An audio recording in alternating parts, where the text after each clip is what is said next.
Mesdames et messieurs, chers amis, je voudrais d'abord saluer le président du CCA, Alexis Govsian, saluer les différentes personnalités ici présentes, saluer aussi les élus de toute sensibilité, car il n'y a pas que des socialistes, heureusement, dans la République. Et cette cause-là n'appartient à aucune formation politique. Ça doit être une grande cause de la France, et au-delà de la France, de l'Europe. Nous sommes à la veille d'une échéance importante, l'élection présidentielle. Il est donc normal qu'avec cette manifestation de ce soir, vous demandiez aux candidats, candidates, à l'élection présidentielle et aux partis qui les soutiennent des engagements. Et j'en prendrai devant vous, au nom du Parti socialiste, dont je suis le premier secrétaire, et au nom de Ségolène Royal, qui est notre candidate. Je les prendrai sur la lutte contre le négationnisme du génocide arménien.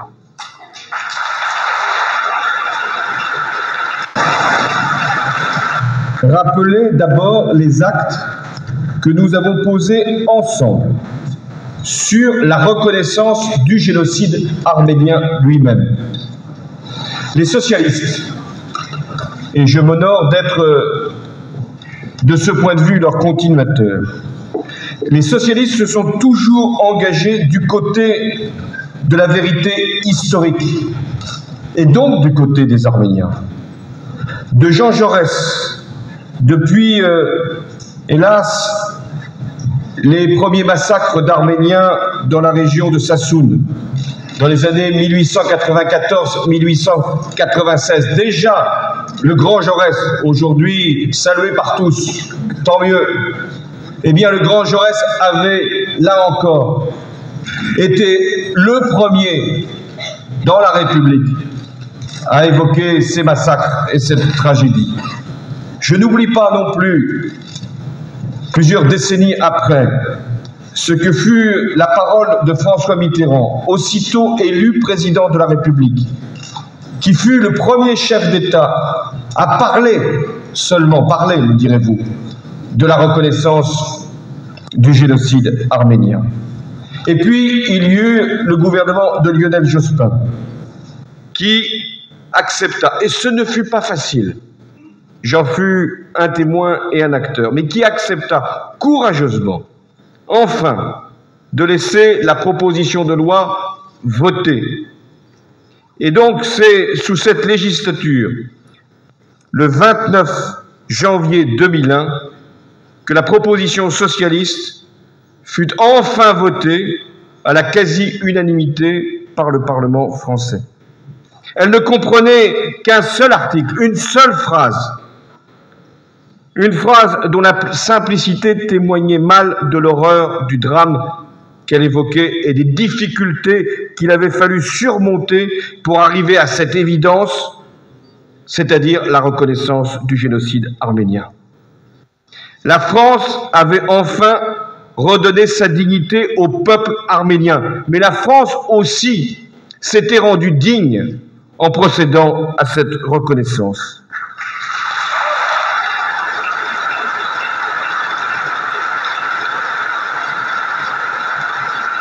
Car nier le génocide dont a été victime le peuple arménien revient à nier l'existence même du peuple arménien, qui a été exterminé pour ce qu'il était, le peuple arménien. Et cette reconnaissance, c'est vrai, ce jour-là, janvier 2001, était pour vous, pour nous, un aboutissement, une consécration. On pensait en avoir terminé. Ça y est, enfin, des décennies de combats reconnus.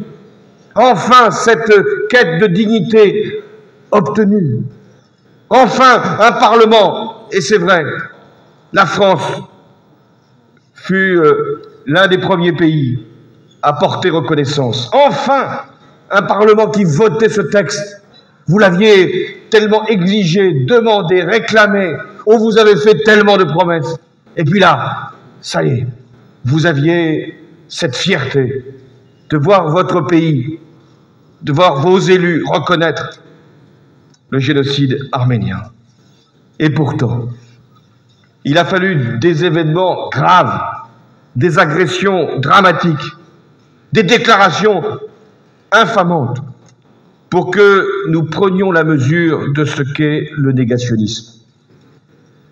Et c'est là qu'il a fallu que s'impose l'idée d'intégrer la négation de ce crime contre l'humanité que constitue le génocide arménien de 1915 dans notre droit.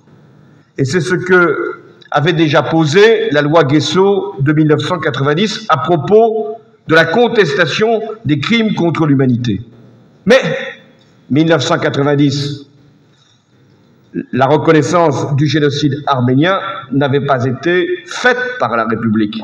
Donc la loi Guesso ne pouvait pas s'appliquer à la négation du génocide arménien. Il a donc fallu que nous reprenions le travail.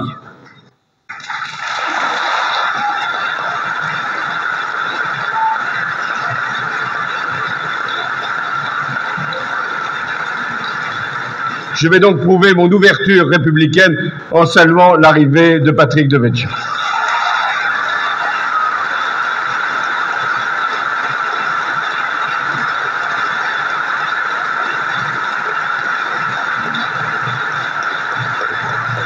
Mais qu'on ne dise pas, qu'on ne rapporte pas que la gauche fait applaudir la droite. Qu'on dise simplement qu'il y a des combats qui rassemblent, et c'est tout.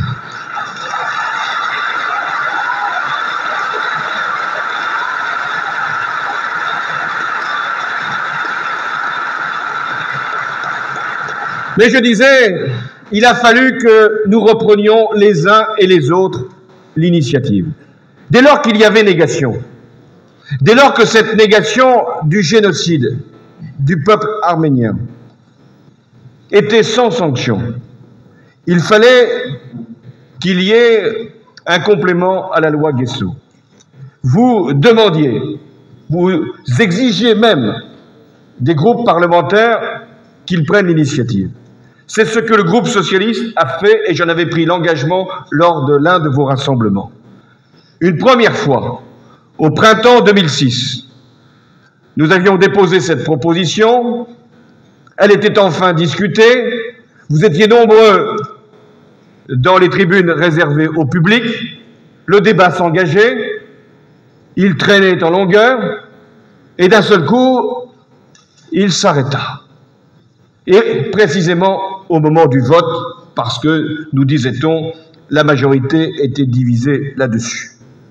Moi, j'ai vu, constater votre déception. Je suis monté dans les tribunes réservées au public. Et comme premier secrétaire du Parti socialiste, j'ai pris un nouvel engagement. J'ai dit, lors d'une prochaine initiative législative réservée au Parti socialiste, nous redéposerons ce texte, même s'il pouvait y avoir d'autres urgences, et notamment sur les questions d'emploi ou de pouvoir d'achat, ou tant d'autres domaines qui appellent l'intervention de la loi.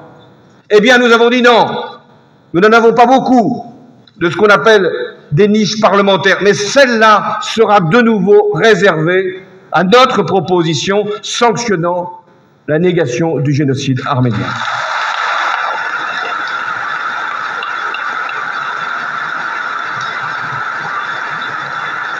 Et ce fut donc le débat du 12 octobre. Je m'en souviens, comme si c'était hier. Les pressions étaient multiples.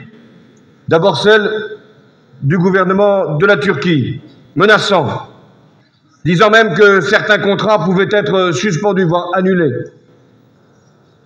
Je me souviens aussi, et j'ai respect pour ces positions, d'historiens nous disant « mais ne multipliez pas les lois mémorielles, soyez attentifs à ne pas inscrire l'histoire dans la loi ». Mais là, il ne s'agissait pas d'inscrire l'histoire dans la loi, puisque le génocide avait déjà été reconnu dans la loi. Il s'agissait de punir le non-respect de la loi, et donc de faire œuvre de législature.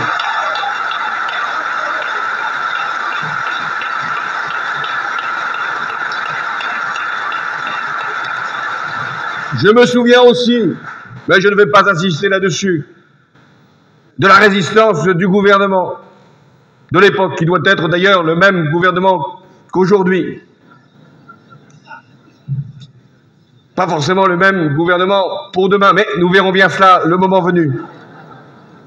Je me souviens de ces pressions, de ces résistances. Attention, d'une déclaration malheureuse de tel ou tel ministre, oublions cela. Mais je me souviens aussi du combat des parlementaires, là encore de toute sensibilité. Eh bien, là aussi, nous avons tenu bon. Et nous avons là, cette fois-ci, obtenu le vote. Et nous avons obtenu une majorité à l'Assemblée nationale. Et je me souviens aussi combien était grande votre émotion dans les tribunes du public et votre fierté nouvelle d'appartenir à ce grand pays qui s'appelle la France.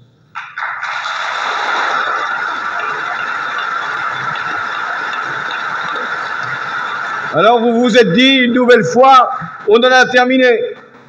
Le texte va forcément arriver au Sénat pour qu'il soit enfin une loi de la République. Mais il se trouve que pour le moment, le gouvernement a refusé de transmettre le texte au Sénat. Si bien que je suis venu vous dire mes deux engagements au nom du Parti socialiste. Le premier engagement, c'est que si le gouvernement transmet d'ici la fin de la législature le texte que nous avons voté à l'Assemblée nationale au Sénat, nous le voterons avec plaisir et avec force comme groupe socialiste.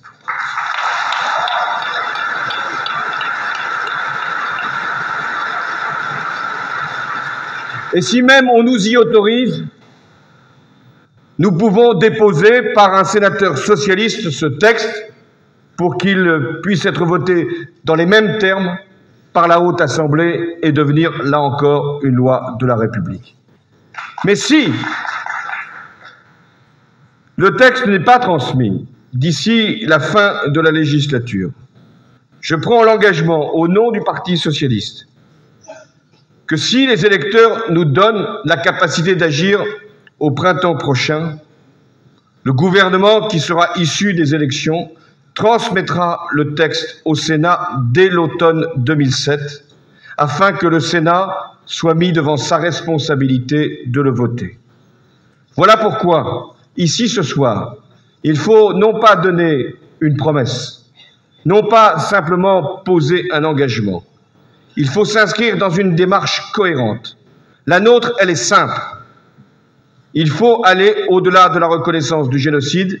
Il faut punir les négationnistes et enfin ouvrir un dialogue d'amitié avec la Turquie sur ces bases.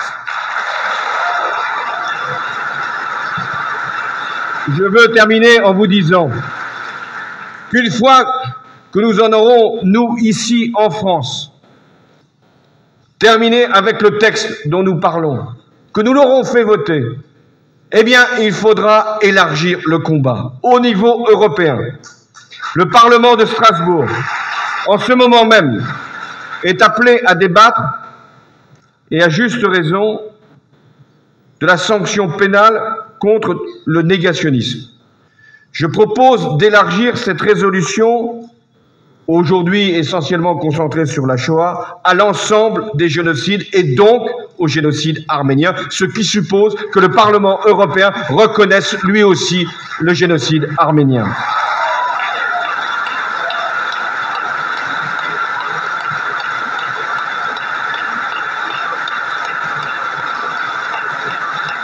Et ce faisant, si les négociations avec la Turquie continuent pour une éventuelle adhésion à l'Union, la condition pour que cette adhésion un jour puisse venir, c'est qu'il y ait par les Turcs, le gouvernement turc et les autorités turques, la reconnaissance du génocide arménien. Condition indispensable avant tout engagement d'adhésion. Je veux vous dire enfin que cette cause n'est pas simplement française, parce que nous avons ici cette chance de compter des citoyens français d'origine arménienne. Cette cause n'est pas simplement en Europe, parce que la question est aussi posée en Europe. C'est une cause mondiale.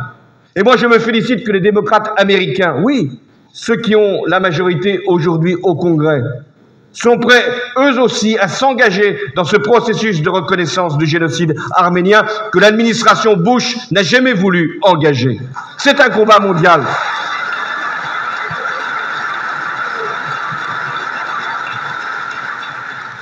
Mais, au-delà de ces textes, au-delà de ces résolutions, ce que nous devons faire, c'est un dialogue entre toutes les parties.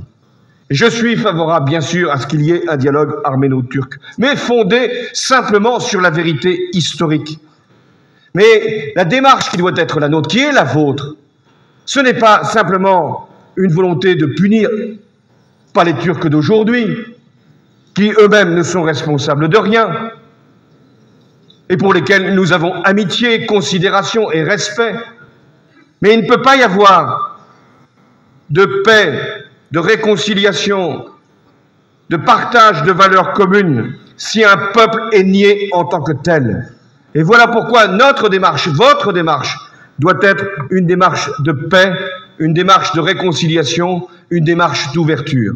Et pour ma part, c'est ce message-là que je viendrai prononcer en Arménie au mois de mars prochain. Merci.